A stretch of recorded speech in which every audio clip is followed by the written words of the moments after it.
We saw impressive bull run a few months ago. Then we had a significant correction, and now we are seeing the price of Bitcoin rising again. So what is your view on the current situation in the Bitcoin markets? At what point of the price cycle are we at the moment? Well, I think I want to step back before I address it. I think we're in an early adoption phase of this digital phenomenon. And so you have something like 2% saturation. If you say there's 7.5 to 8 billion people on planet Earth and there's 125 million users. So I think we're very, very early innings. And if Cathie Wood is correct, and I think she will be, we'll have something like 1 billion users by the end of 2025. So recognizing that and studying other securities or other investment ideas that track Metcalfe's law in terms of exponential growth, there's lots of volatility. There was volatility in Facebook when it came public, volatility in Google, volatility in Amazon. Amazon is one of the more amazing investment stories. A $10,000 investment in Amazon on its IPO May 15th of 1997 is worth $21,140,000 today. Yet you would have had to subject yourselves to 8 times where Amazon dropped 50%. And so Bitcoin, it being 12 years old, it's still maturing and it's still in early adoption. So I expect a lot more volatility. Having said that, this is an asset that's gone up anywhere from 150 to 200% per year. You just have to step back from it. If you're managing it day to day or you're thinking about it week to week even, I think that's quite dangerous. And so to me, I see these coins being worth $500 to $1 million a coin over the next 5 to 10 years. So entry points below 50,000 or 60,000 are very attractive to us. And so we try to buy coins every month as we accumulate cash in our portfolios. We sweep them into Bitcoin. That's not to say that Bitcoin couldn't experience another 50% drop like it did in May of 2021. So to me, it's very early. There's more upside volatility, more asymmetrical upside volatility to Bitcoin. But again, you have to look at it over a multiple year period of time. If you're managing it week to week, you could get caught in a downdraft. And of course, if you're shaken out during a downdraft, you'll be sorely disappointed.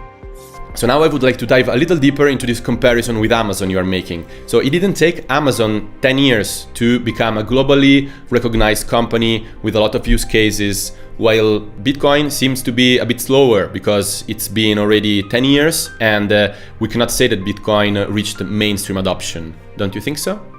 No, I actually don't think so because, look at where Bitcoin is today, the $800+ million market cap. If you go back to when it was trading at 65,000, Bitcoin reached $1 trillion in market capitalization in 12 years. It took Amazon almost 20 years to reach that same market value, that same market capitalization. I think that we got to go back. It's easy to see Amazon as established as it is today, but I'll take you back to year 12 of Amazon, which was 2009.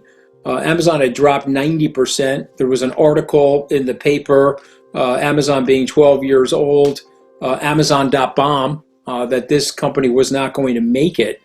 And so we see Amazon today at age 24 with its capacity and its standing and its lacking of volatility on a relative basis compared to its historic volatility.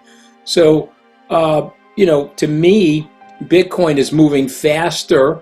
And I think it's moving faster because it's decentralized. There's no corporate office. There's no C-suite where there's that intrigue and bureaucracy and the weaknesses of human beings. This is a decentralized protocol, decentralized network. It's amazingly efficient. It hasn't been hacked. It's been attacked for 12 years.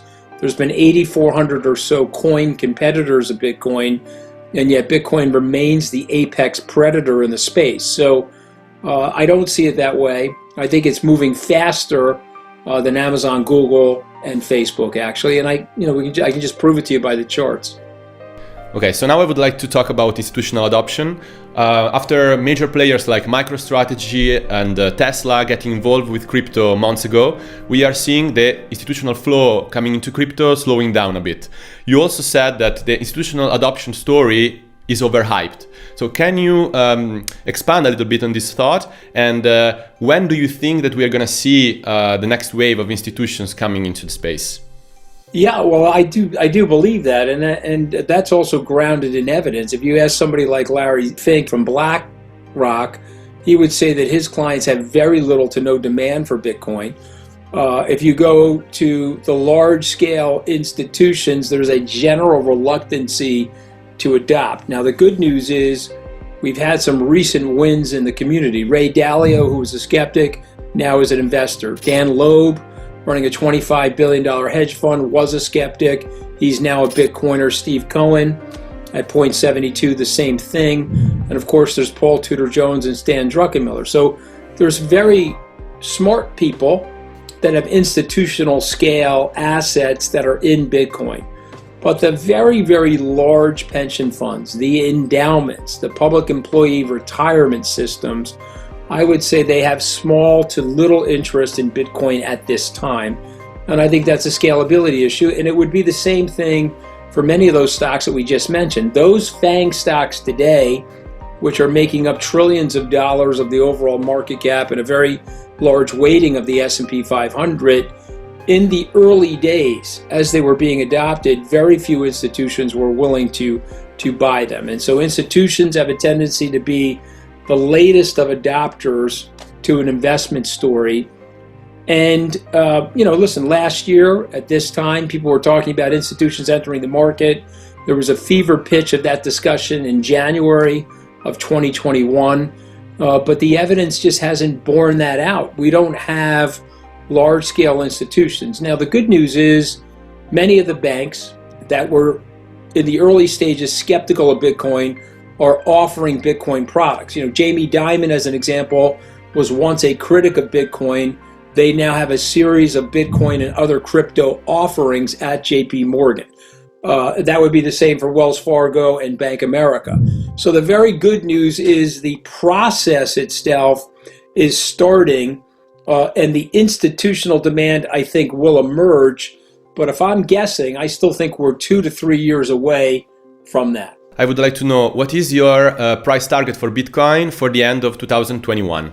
Good question. So I started the year with a $100,000 price target when Bitcoin was at $65,000 in April. It seemed very likely, and then Bitcoin went to $29,000, and now it's back up to $45,000. There's 4+ months to go, roughly 3.5+ months to go in the year. I still see Bitcoin nearing 100,000. So I'm going to stick to that price point. I think it's a combination of factors, but the bottom line is you have limited and fixed supply of Bitcoin, and you have every month exponentially more demand.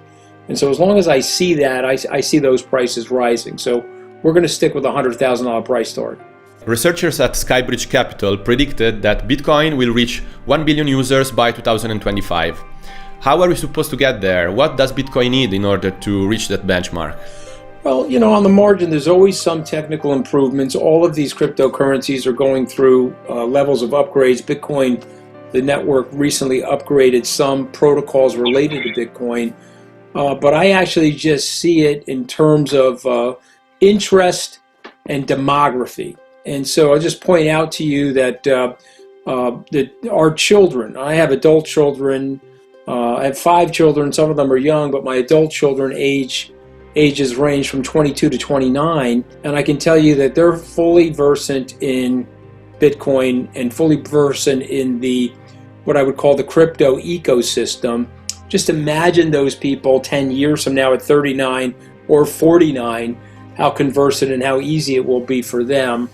And I will say this to you, that this is a technology and a product of the future, and the future is going to come more quickly than people expect.